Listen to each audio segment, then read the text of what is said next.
Morning మ్యాగజైన్కి స్వాగతం. ప్రముఖ దినపత్రికలు వస్తున్న వార్తలు వెనక జరుగుతున్న పరిణామాలు చూద్దాం. ఈనాడు చూస్తే పాక్లో రైలు హైజాక్ అన్నటువంటి వార్తని హైలైట్ చేసింది. బలోచ్ మిలిటెంట్ల కాల్పులు 30 మంది భద్రతా సిబ్బంది మృతి అంటే ఒక క్వశ్చన్ మార్క్ పెట్టింది. మిలిటెంట్ల చెరలో 182 మంది, 80 మందిని కాపాడిన ప్రభుత్వ దళాలు, 13 మంది తీవ్రవాదులు హతం.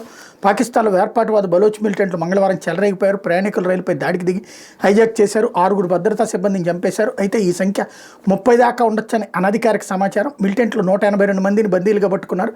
వీళ్ళలో ఎక్కువ మంది భద్రతా సిబ్బంది ఉన్నారు. దాడి సమయంలో జాఫర్ ఎక్స్ప్రెస్లో దాదాపు 500 మంది వరకు ప్రయాణికులు ఉన్నారు. కాగా పాకిస్తాన్ భద్రతా బలగాలు అక్కడికి చేరుకుని 13 మంది మిలిటెంట్లను మట్టుబెట్టే 80 మంది ప్రయాణికులను సురక్షితంగా కాపాడే రక్షణ చర్యలు కొనసాగుతాయి. సమస్యాత్మక బలూచిస్తాన్ ప్రావిన్స్లోని పర్వత ప్రాంతమైన క్విడ్జా నుంచి ఖైబర్ పఖ్తూన్వా ప్రావిన్స్లోని పెషావర్కు రైలు వెళ్తుండగా మిలిటెంట్లు దాడికి తెగబడ్డారు. ఈ రైలు మార్గంలో 17 సొరంగాలు ఉండగా 8వ సొరంగం వద్ద మిలిటెంట్ ట్రాక్ను పేల్చి జాఫర్ ఎక్స్ప్రెస్ను తమ నియంత్రణలోకి తీసుకున్నారు. ఆ తర్వాత రైలుని చుట్టుముట్టి భారీ స్థాయిలో కాల్పులు జరిపారు. ఈ కాల్పుల్లో రైలు డ్రైవర్ సహా పలువురు ప్రయాణికులు గాయపడినట్టు తెలుస్తోంది. పాక్లోని బెలూచిస్తాన్కి ఇరాన్, ఆఫ్ఘనిస్తాన్ సరిహద్దులోనే చైనా అధ్యక్షుడు జిన్పింగ్ ప్రతిష్టాత్మక చేపట్టిన చైనా పాకిస్తాన్ ఆర్థిక నడవక్కలు బలూచిస్తాన్ మీదుగా వెళ్తుండటం ఈ దాడులకు ప్రధాన కారణం. ఆర్థిక వృద్ధికి సిపెక్ తోడ్పడుతుందని పాకిస్తాన్ ప్రభుత్వం ఆశిస్తుండగా తమ ప్రాంత వనరులు కొలగొట్టడానికి ఇది ఒక ఎత్తుగడని, దీనివల్ల ఎలాంటి ప్రయోజనం లేదని స్థానికులు భావిస్తున్నారు. సిపెక్కి సంబంధించిన ప్రాజెక్టులు, సిబ్బందిపై ముఖ్యంగా చైనీయులపై పాక్లో ఇటీవల కాలంలో దాడులు అధికమైనవి. ఈ దాడి తంపని అని వేర్పాటువాద militant group Baloch Liberation Army సామాజిక మాధ్యమాల ద్వారా ప్రకటించింది. ప్రభుత్వం తమపై ఏదైనా మిలిటరీ ఆపరేషన్ ప్రయత్నిస్తే భద్రతా దళాలు వెనక్కి తగ్గకపోతే అందరినీ చంపేస్తామని మిలిటెంట్లు బెదిరించారు. మహిళలు, చిన్నారులు విడిచిపెట్టినట్టు బిఎల్ఏ చెప్తున్నప్పటికీ వారిని రక్షణ కవచాలుగా వాడుకుంటున్నట్టు ప్రభుత్వ వర్గాలు తెలిపాయి. రక్షణ కోసం మరో రైలును అక్కడికి పంపించామని వివరించారు అన్నటువంటి వార్తని హైలైట్ చేశారు. అయితే రాజకీయ ముసుగులో నేరాలను ఉపేక్షించడం, రాష్ట్రంలో డ్రోన్లతో రాత్రి పెట్రోలింగ్, శక్తి యాప్తో ఆడబిడ్డలకు రక్షణ. శాసనసభలో ముఖ్యమంత్రి చంద్రబాబు రాజకీయ ముసుగులో నేరాలు, ఘోరాలు చేసి తప్పించుకుందామంటే వారి ఆటలు సాగనీయబోమని ముఖ్యమంత్రి చంద్రబాబు హెచ్చరించారు. ఎవరైనా ప్రభుత్వాన్ని సవాల్ చేస్తే ఎలాంటి పరిణామాలు ఉంటాయో చూస్తారు. శాంతి భద్రతల పరిరక్షణ ఎక్కడా రాజీ పడేది లేదు. రాజకీయ ముసుగులో హత్యలు చేస్తే ఉపేక్షించం, సాంకేతికత ఉపయోగించుకుని శాంతి భద్రతను పరిరక్షిస్తాం, తప్పు చేస్తే తాట తెస్తానని స్పష్టం చేశారు. డ్రోన్ల ద్వారా రాత్రి పెట్రోలింగ్ ప్రారంభించబోతున్నామని వెల్లడించారు. హోంశాఖ పద్దులపై చర్చ సందర్భంగా మంగళవారం శాసనసభలో చంద్రబాబు మాట్లాడారు. సంతోషకరమైన విషయం ఏంటంటే అసెంబ్లీలో ఇప్పుడు బూతులు లేవు. గత ప్రభుత్వంలో 5 ఏళ్ల అసెంబ్లీలో బయట బూతులే. ప్రజాస్వామ్యాన్ని అపహాస్యం చేశారు. అడుగడుగున శాంతి భద్రతల వైఫల్యం, ప్రభుత్వ ఆస్తులకు రక్షణ లేదు, స్వేచ్ఛగా తిరగలేని పరిస్థితి. మాదక ద్రవ్యాలపై తెలుగుదేశం పార్టీ ఆందోళన చేసిందని పార్టీ కార్యాలయంపై దాడి చేశారు. వైకాపా పాలనలో మీరు ఉపసభాపతి రఘురామకృష్ణరాజు, నేను అందరం బాధితులమే. శాంతి భద్రతలపై అసెంబ్లీలో ఒక్కరోజు చర్చించిన దాఖలాలు లేవని మండిపడ్డారు అన్నటువంటి వార్తని హైలైట్ చేశారు. లేకపోతే మోడీ చేతుల మీదుగా రాజధాని పనుల పునఃప్రారంభం వచ్చే నెలలో ఘనంగా కార్యక్రమం. 9 ఏళ్ల క్రితం శంకుస్థాపన చేసింది ఆయన. కూటమి అధికారంలోకి వచ్చాక అమరావతి నిర్మాణానికి పూర్తి స్థాయిలో కేంద్రం అండదండలు. రాజధాని అమరావతి పనుల పునఃప్రారంభం కూడా ప్రధానమంత్రి నరేంద్ర మోడీ చేతుల మీదుగా జరగనుంది. రాజధాని పనులు వచ్చే నెలలో అట్టహాసంగా ప్రారంభించేందుకు రాష్ట్ర ప్రభుత్వం సన్నాహాలు చేస్తోంది. దానికి ప్రధానిని ఆహ్వానించగా ఆయన అంగీకారం తెలిపినట్టు సమాచారం. తేదీ ఇంకా ఖరారు కాలేదు. 9 ఏళ్ల క్రితం రాజధాని పనులకు ప్రధాని మోడీ చేతుల మీదుగానే ఘనంగా శంకుస్థాపన జరిగింది. రాజధాని నిర్మాణం వేగంగా జరుగుతున్న తరుణంలో అధికారంలోకి వచ్చిన జగన్ ప్రభుత్వం అమరావతిపై కక్ష కట్టి అక్కడ పనులు అక్కడే నిలిపేసింది. అమరావతి విధ్వంసానికి కంకణం కట్టుకుంది. 3 రాజధానుల ప్రతిపాదన తెరపైకి తెచ్చి అమరావతి రైతుల ఉద్యమాన్ని ఉక్కుపాదంతో అణచివేయాలని చూసింది అన్నటువంటి వార్తని హైలైట్ చేశారు. లేకపోతే 37,702 కోట్ల పనులకు సిఆర్డీ అథారిటీ ఆమోదం. రాజధానిలో ఇప్పటికే టెండర్లు ఖరారు చేసి గుత్తేదారుల ఎంపిక, త్వరలోనే ఎల్ఓఐల జారీ, పనుల ప్రారంభం. మరికొన్ని పనులకు ఈ నెలాఖరులో ఒక టెండర్లు. రాజధాని అమరావతిలో టెండర్లు ఖరారైన 37,702 కోట్ల విలువైన 59 పనులకు ముఖ్యమంత్రి చంద్రబాబు అధ్యక్షతన జరిగిన సిఆర్డీ అథారిటీ సమావేశంలో ఆమోదం తెలిపారు. శాసనసభ భవనంలోని సీఎం ఛాంబర్లో మంగళవారం ఈ సమావేశం జరిగింది. మొత్తం 48,012 కోట్ల విలువైన 73 పనులకు సిఆర్డీ అథారిటీ గతంలో ఆమోదం తెలపగా వాటిలో 61 పనులకు సిఆర్డీ ఏడీసీ టెండర్లు పిలిచారు. వాటిలో 59 పనులకు బిడ్లు ఓపెన్ చేసి గుత్తేదారు సంస్థలు ఖరారు చేశారు. అథారిటీ సమావేశంలో తీసుకున్న నిర్ణయాన్ని పురపాలక శాఖ మంత్రి పి నారాయణ విలేకరులకు మంగళవారం తెలిపారు. సిఆర్డీ మొత్తం 24 పనులకు టెండర్లు పిలిచి 22,607 కోట్ల విలువైన 22 పనులకు బిడ్లు ఖరారు చేసిందన్నారు. మిగతా 2 పనుల టెండర్లు ఈ నెల 17న తెరవనున్నట్టు తెలిపారన్నటువంటి వార్తని హైలైట్ చేశారు. లేకపోతే పోలవరానికి మరో 2,705 కోట్ల అడ్వాన్స్. కేంద్ర జలశక్తి ఆర్థిక శాఖల పచ్చజెండా. ఈ ఆర్థిక సంవత్సరం మొత్తం 5,512 కోట్లు. ఇన్ని నిధులు కేంద్రం ఇవ్వడం ఇదే తొలిసారి. పోలవరం ప్రాజెక్టు కేంద్రం సుమారు మరో 2,705 కోట్లు అడ్వాన్స్గా విడుదల చేసేటటువంటి పచ్చజెండా ఊపింది. త్వరలోనే ఆ నిధులు రాష్ట్ర ప్రభుత్వానికి అక్కడి నుంచి సింగిల్ నోడల్ ఖాతాకు చేరబోతున్నాయి. తాజాగా ఇచ్చిన అడ్వాన్స్తో కలిపి ప్రస్తుత ఆర్థిక సంవత్సరంలో కేంద్రం పోలవరానికి 5,512 కోట్లు ఇచ్చినట్టయింది. ఇందులో 5,048 కోట్లు అడ్వాన్స్గా ఇచ్చినట్టే లెక్క. పోలవరాన్ని జాతీయ ప్రాజెక్టుగా ప్రకటించాక 2014 నుంచి ఇప్పటి వరకు ఈ ఆర్థిక సంవత్సరంలో ఇంత మొత్తంలో కేంద్రం నిధులు ఇవ్వలేదన్నటువంటి వార్తని హైలైట్ చేశారు. ఇకపోతే కాలువలపై సౌర విద్యుదుత్పత్తితో స్వయం సమృద్ధి, జలవనరుల శాఖ నిపుణుల సూచన, చీఫ్ ఇంజనీర్లు కేపీఎంజీతో కలిసి కసరత్తు, త్వరలో ప్రభుత్వానికి ప్రతిపాదన సమర్పణ. జలవనరుల శాఖను ఆర్థికంగా బలోపేతం చేసేందుకు వీలుగా రాష్ట్రంలోని కాలువలపై సౌర విద్యుత్ ఉత్పత్తి కసరత్తు సాగుతోంది. ఎత్తిపోతల పథకాల నిర్వహణకి ఏటా వేల కోట్లు ఖర్చు అవుతుంది. ప్రధాన కాలువలపై సౌర విద్యుత్ ఉత్పత్తి చేయగలిగితే ఆ నిధులు ఎత్తిపోతల పథకాలకు ఉపయోగపడటమే కాకుండా మిగిలిన విద్యుత్తును మార్కెట్లో అమ్మితే ఆ నిధుల ఆధారంగా రుణాలు తీసుకుని మరిన్ని ప్రాజెక్టులకు ఆర్థిక వనరులు సృష్టించుకోవచ్చని నిపుణులు సలహా ఇచ్చారు.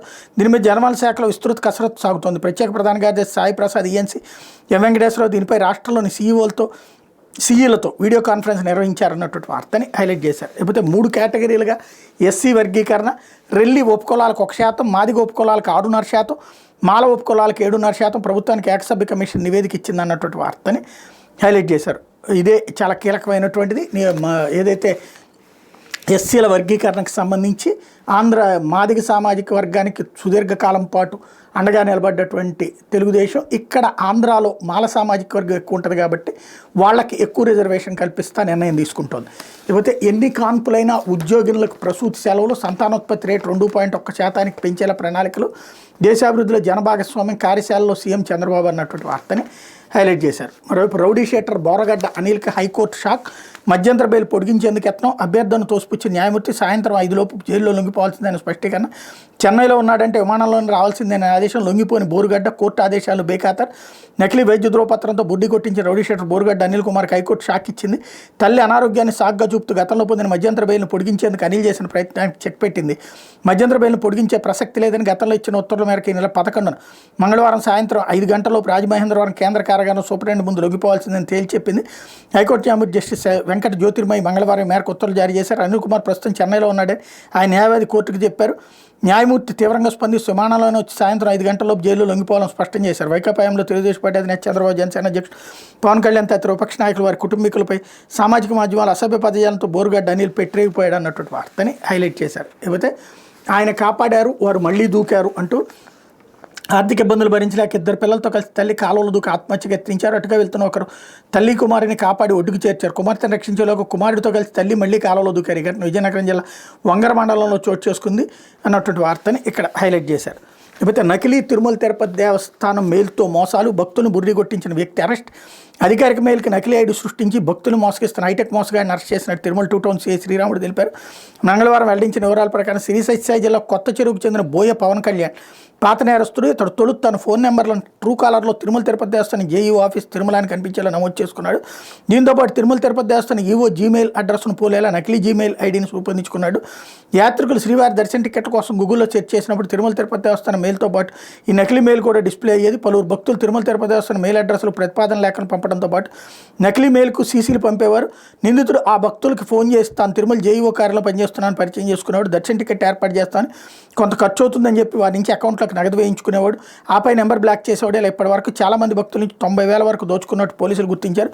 ఫిర్యాదుల ఆధారంగా నిందితుడిపై కేసు నమోదు చేసి అరెస్ట్ చేశారు. అనంతరం జ్యుడిషియల్ రిమాండ్కి తరలించారన్నటువంటి వార్తని హైలైట్ చేశారు. ఇకపోతే సాక్షి వచ్చేటప్పటికి పౌరుల స్వేచ్ఛని హరిస్తుంటే చూస్తూ ఊరుకో, రుజువులు లేకుండా ఊహల ఆధారంగా అరెస్ట్ చేస్తారా, ఎలా పడితే అలా అరెస్ట్ చేస్తామంటే కుదరదు. పోలీసులపై హైకోర్టు ఆగ్రహం, పోలీసులు చట్టం కంటే ఎక్కువని భావిస్తున్నారు, పౌరుల స్వేచ్ఛను తేలిగ్గా తీసుకునే చర్యలు ఆమోదించబోం, చిన్న తప్పులే కదా అని వదిలేస్తే రేపు కోర్టులోకి వచ్చి మరీ అరెస్టులు చేస్తారు, అంతా బాగుందని చెప్తే మౌనంగా ఉంటాం అనుకోవద్దు.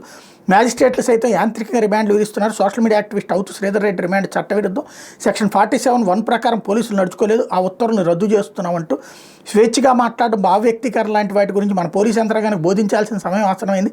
అలాగే ఈ విషయంలో వారికి జ్ఞానోదయం కూడా కలిగించాలి. స్వేచ్ఛగా మాట్లాడడం, భావ వ్యక్తీకరణపై ఎంతవరకు సహేతుక నియంత్రణ విధించాలని దానిపై అవగాహన కల్పించాలి. రాజ్యాంగం మనకు అందించిన ప్రజాస్వామ్యాన్ని విలువల గురించి కూడా వారికి అవగాహన కల్పించాల్సిన సమయం వచ్చింది అన్నటువంటి వార్తని హైలైట్ చేశారు. ఇందులో కీలకమైనటువంటి ప్రొఫెసర్ జావీద్ అహ్మద్ హజం కేసులో సుప్రీంకోర్టు కీలక వ్యాఖ్యలు చేసినటువంటి అంశాన్ని కూడా ఇక్కడ ప్రధానంగా హైలైట్ చేశారు. టీడీపీ ఆ పార్టీ అధ్యక్షుడు నారా చంద్రబాబు నాయుడు విమర్శిస్తూ సోషల్ మీడియాలో పోస్టులు పెట్టేందుకు సోషల్ మీడియా యాక్టివిస్ట్ అవుతు శ్రీధర్ రెడ్డి కింది కోర్టు రిమాండ్ విధించడం చట్టవిరుద్ధమని హైకోర్టు ప్రకటించింది.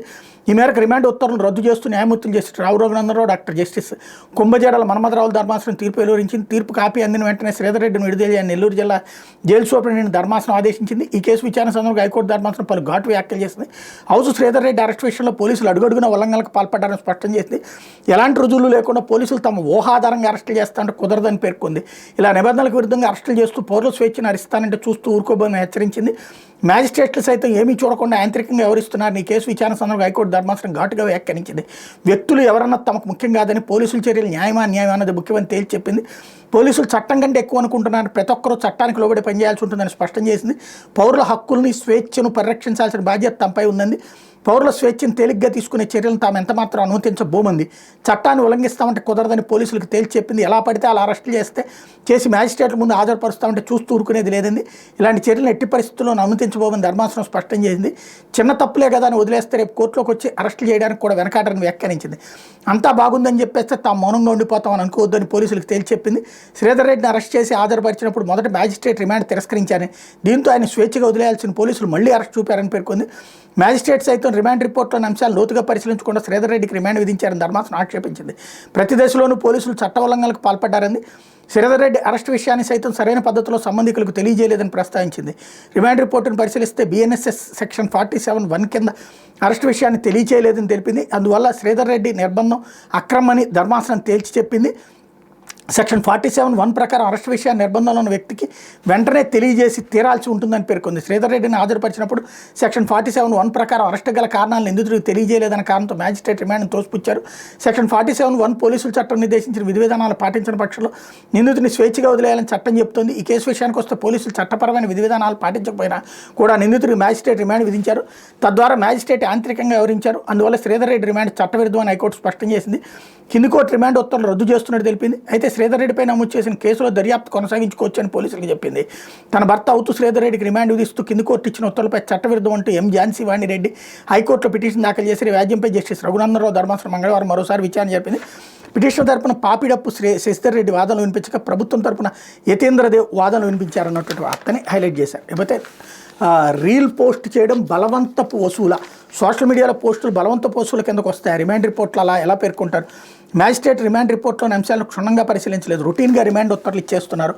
బలవంతపు వసూళ్లను ఎందుకు రాశారో అఫిడవిట్ వేయండి, కర్నూలు 3 టౌన్ SHO హైకోర్టు ఆదేశం అన్నటువంటి వార్తని హైలైట్ చేసింది. సోషల్ మీడియా యాక్టివిస్టులు బెయిల్ రాకుండా చేసేందుకు పోలీసులు ఉద్దేశపూర్వకంగా BNS సెక్షన్ 111 కింద కేసులు బనాయించడాన్ని హైకోర్టు తీవ్రంగా ఆక్షేపించింది. ప్రభుత్వ తీరును వ్యంగ్యంగా చిత్రీకరించి ఫేస్బుక్లో సదరు రీల్ని పోస్ట్ చేసిన మాదిగ మహాసేన వ్యవస్థాపక అధ్యక్షుడు కొరిటిపాటి ప్రేమ్ కుమార్పై బలవంత వసూలకు పాల్పడుతున్నట్టు కేసు పెట్టడాన్ని హైకోర్టు తప్పుపట్టింది. సోషల్ మీడియాలో పోస్టులు పెట్టడం బలవంత వసూల కిందకు వస్తుందని పోలీసులు నిలదీసింది. ప్రేమ్ కుమార్ పోస్ట్ చేసిన రీల్కి బలవంత వసూలకు ఏం సంబంధం ఉందని ప్రశ్నించింది. ఆయన బలవంత వసూలకు పాల్పడడంతో పాటు తరచూ నేరాలు చేసే వ్యక్తి అని రిమాండ్ రిపోర్ట్లో పేర్కొనడంపై మండిపడింది. దేని ఆధారంగా ఇలా రాశారంటూ నిలదీసింది. అరెస్ట్ సమయంలో ఆయన వద్ద 300 రూపాయలు దొరికాయి కాబట్టి వాటిని బలవంత వసూలుగా చెప్తున్నట్టు మండిపడింది. మ్యాజిస్ట్రేట్లు కూడా యాంత్రికంగా రిమాండ్ విధించేస్తున్నారని, రిమాండ్ రిపోర్ట్లో పోలీసులు ఏం పేర్కొన్నారు, అందులో పేర్కొన్న సెక్షన్లు నిందితుడికి వర్తిస్తాయి లాంటి విషయాలు లోతుగా పరిశీలించకుండా రిమాండ్ విధించేస్తున్నానని పేర్కొంది.